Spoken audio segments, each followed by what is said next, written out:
everyone, and welcome back to The Day Before.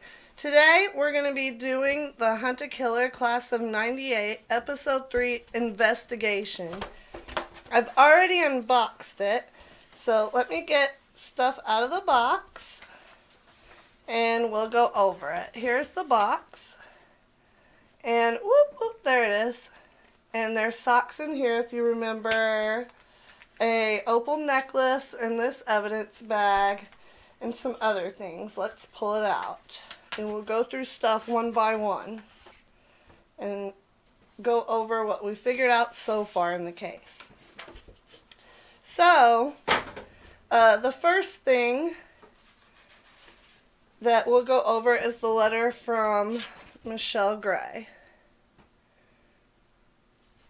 the private investigator on the case. So she states in the letter that she sent an opal necklace to us and a pair of socks that were found in the car the night of the murder. She also states that she believes these items were already in the car before the night of the murder.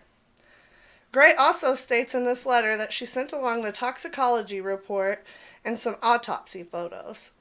She also sent along a survey where she asked suspects whether or not they would consent to a drug test. Online at mcdonowcase.net, there's a blog from Arthur Hughes, and there's a video of Arthur that contains Charlie's voice and someone else's. So I checked that out as well, and we'll get more into that as the video progresses. She also sent along a ledger from the pharmacy that she stated may contain evidence that corroborates Susan's claim of misconduct by Charlie. The checks between Charlie and Antonio Villar seem to show an unusual pattern as well. So, she also states that the receipt from the pawn shop that we received relates to an item from episode 2, and we'll also get more into that. Now, let's get out the toxicology report because we'll talk about that first. Oh, there's some scary noises going on in the background. What is going on? All right. Here's the toxicology report. And if you remember from last time, Charlie had diazepam in his system and alcohol in his system. Now, I researched some of that online. So, there was a high volume of diazepam and a low volume of nordiazepam. And what that shows us is that nordiazepam is as your body metabolizes the diazepam, that's what it turns into. So, it shows that Charlie had taken the drug not long before he was murdered.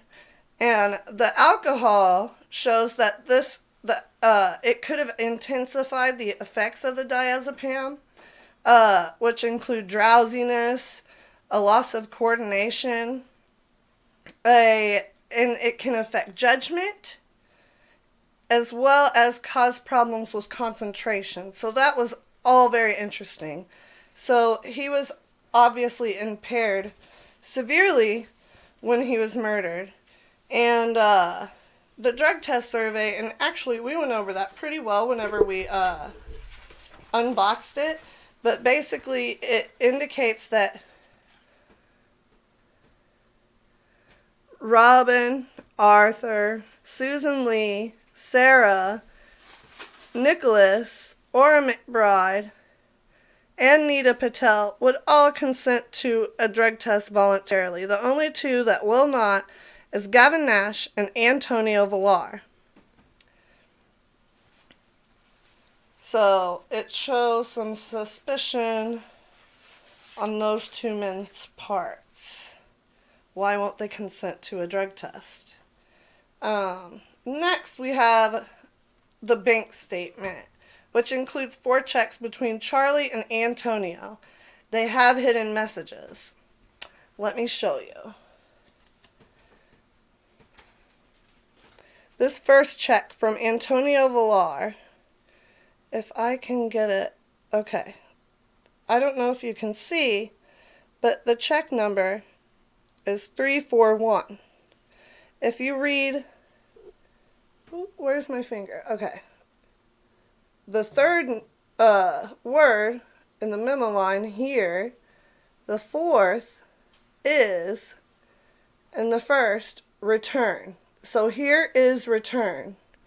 On the next check, the check number is 431, and this is from Charlie to Antonio. The check number is 431. So if you can see, where's my finger here? Okay. Is this all? On this check, the check number is 421 from Antonio to Charlie. And if you read according to the check number, the memo line, it will state product isn't moving. The final check, the check number is 513. And if you read the words in that order, 513, it states figure it out. So that's very interesting, and it leads me to believe that Charlie and Antonio are working together to sell drugs, especially with other evidence pointing that way, such as the fact that Antonio is unwilling to take a drug test voluntarily. Next, we have the pharmacy ledger, which is the accounts ledger for the pharmacy. And let me show it to you. There's 4 pages of that. Now, the first deals with the month of September. Whoop. If you can see that. And instead of me moving it all around, I will just tell you what I found. So in September's ledger, it shows that Arthur filled a prescription for diazepam several times. Or at least that's what it looks like. Because it doesn't seem to me that Arthur has anything to do with this drug thing that's going on. And then in October, Arthur's prescription for diazepam is filled even when the prescription is expired. That pattern continues in November and December. Antonio has a prescription for alprazolam, and a popular brand of that drug is Xanax, which is used as a street drug.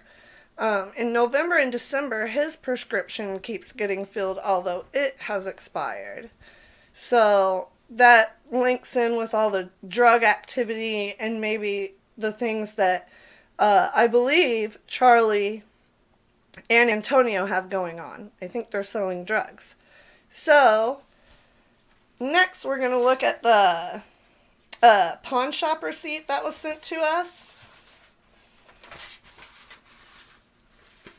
And I will show it to you closely. There it is, from Salamander Pawn, 46 Main Street, Chestnut Falls, Illinois. And the identification, so the person who pawned this was Charlie McDaniel. And the date he pawned it is June 4th, 1999.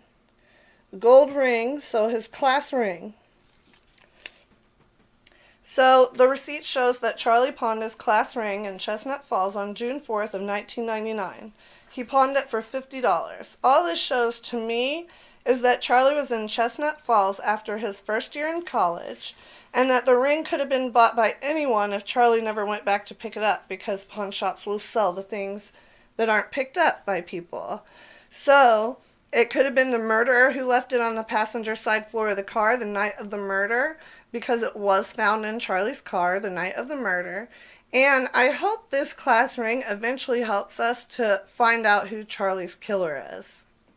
The next thing that we're going to go over, I don't have much information about. It's the opal necklace that we were sent. This was recovered from the car, Charlie's car, the night he died. and under the passenger side seat. So that's all the info I have for that. But let me pull it out again and show it to you. Hopefully in upcoming boxes it will give us more information. So there's the opal necklace that we were sent. It's very pretty, but not much information. So next we'll go over the corpse photos, and when we were unboxing, I did give a warning that this is an actor. These are not actual pictures of a corpse. So, the first picture shows that Charlie's noggin was smashed. He's got a boo-boo right there. And then this one shows, it corroborates strangulation. It looks like strangulation marks. What I find interesting, though, is that right here, it looks like he's got some scratch marks on his collarbone.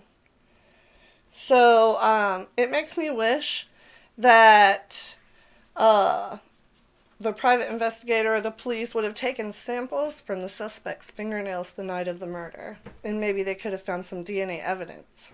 Maybe that's coming. So the next thing we'll go over is the socks. These were recovered from Charlie's car the night he died, and they were in the trunk. Inside of the alien socks, Danya and I found, even during the unboxing, we found this blank piece of paper. And we have used, from episode 1, the black light on it. And let me tell you what it says. Also, it looks like it's Antonio's handwriting. So, what it says is, found these online, reminded me of high school. We should go back to the old delivery system, ha ha. So it looks like Antonio Villar's handwriting, the same handwriting on the checks, the same handwriting on the hidden message inside the yearbook that we got with episode 1.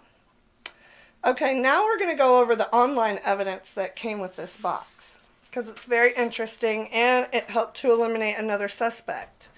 I went ahead and I printed out Arthur's blog that we found on the website. And this was written the night Charlie died. And why it's important is this blog post was written at 9:22 p.m. while he was at the high school. So, basically, he was at the high school at 9:22. Charlie was murdered soon after that. Arthur wouldn't have had time to leave the high school and go kill Charlie in that amount of time. So we were able to actually eliminate Arthur Hughes as at least the murderer at the moment. The next piece of online evidence we found, it was a video. Excuse me. And you can hear Charlie and who I suspect to be Nick talking to each other. And what's going on is it's a video of Arthur singing Danny Boy as like a karaoke type thing. When you click enhance, audio pops up, an audio file, and I wrote down a rough transcript of the important bits below, and I'll read it to you. So, Charlie states what's going on, and who I believe to be Nick says, "It's work. It's always work. I love it, but..." Charlie states, "It's all right. You don't have to talk about it." Nick states, "No, of course not. I can't. I signed that away." Charlie asks, "At the lab?" Nick says, "Yeah, the lab." Ooh. Charlie says to Nick, "Well, whatever's up, I'm sure you can handle it. You're like one of the smartest guys I know." Nick states, "They're smarter." Charlie laughs nervously and then says, "Listen, it can't be as bleak as it feels." And Nick says, "I don't know. Probably." Charlie says, "And you're doing good work. Important work, right?" And then Nick says, "I'm sure the patients who have undergone behavioral testing would agree, even if they can't technically consent." Charlie says, But I thought they signed up for the study. And Nick says, only because they're trying to avoid other tests at any cost. I shouldn't have said that. I shouldn't have said that. Forget it.